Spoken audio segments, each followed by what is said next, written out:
أرنتاسنا لانك آدم ورد دارمايا القرآن كإله سبحانه وتعالى آية عجائب لا جبت يا أيها الذين آمنوا إن جاءكم فاسق بنبأ فتبينوا أن تصيبوا قوم بجهالة يفاسقون نوع إرتاح هذا الخبر يتثبت والله كرام يعني وصل عند ضد أهل السنة واليين مرعية وقف الحوار بحكرة لكن مدة يعني نصب كل ساس وهو مسلم وأنا أهل السنة لكن ده واحد إسكال عايز سيدي استعمال وحده وقصدي واحد عايز هو صنع حق دينتي أما أقونتي هاته أما كل من كده هاته أيام ما تي واحد عايز هو صنع وين وحياليه هذا الإسلام كالجرة ورم بعضمي مبادئ ذي مبادئ كالبد شيء تذكر مركز ضرير في إنه كربون هيك مش بغانا مركز أي عرفتي مركز سياس درتي مركز وحال بلاوي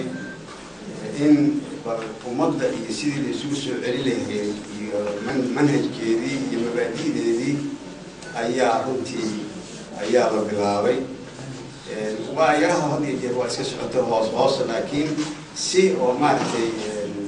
معمولا ومارتي أسرة الدولة النيمة أيها الله بالله واستغفر الله تنادي هذه حملة وين وهذا في وطن وموضوع كقيم كشيء وحركات إسلامية أو مارتي كدمنا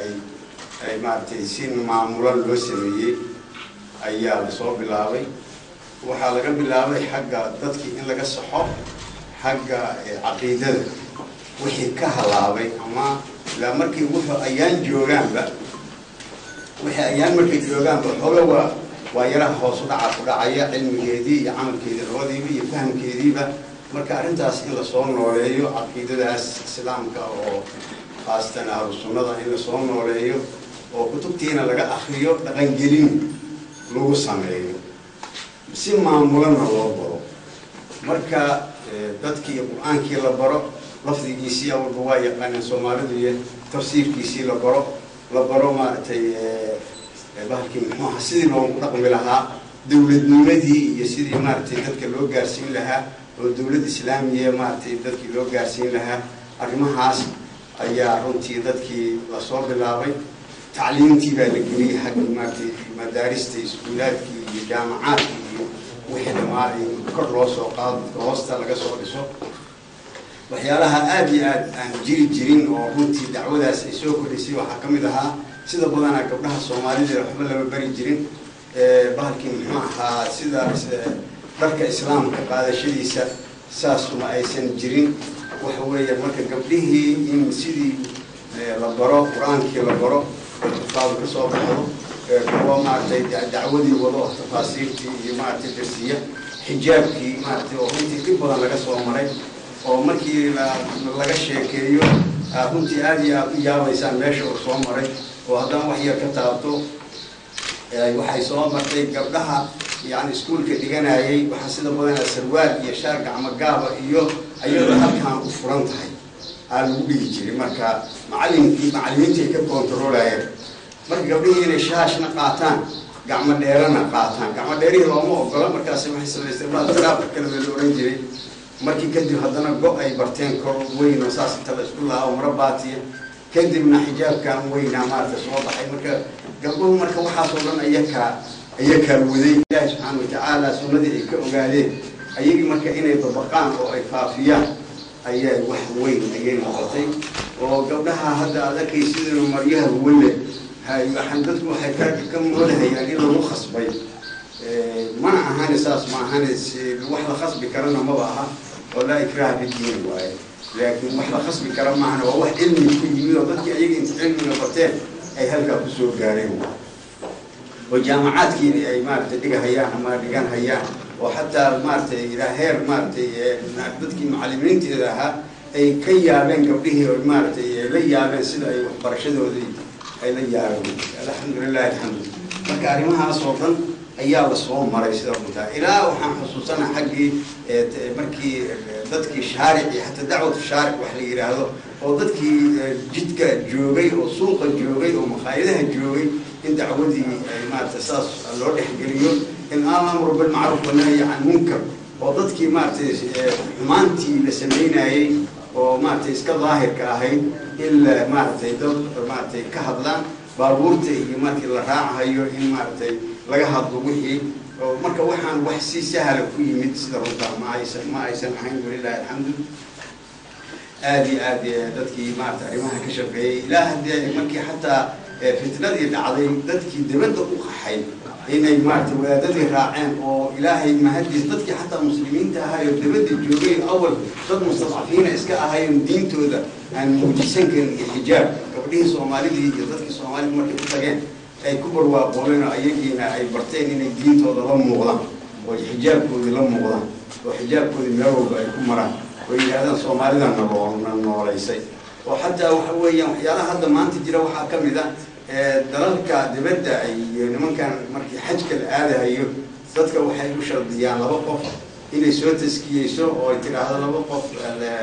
nimankan dad qofkaan qof muslim oo wanaagsan oo maarta weeye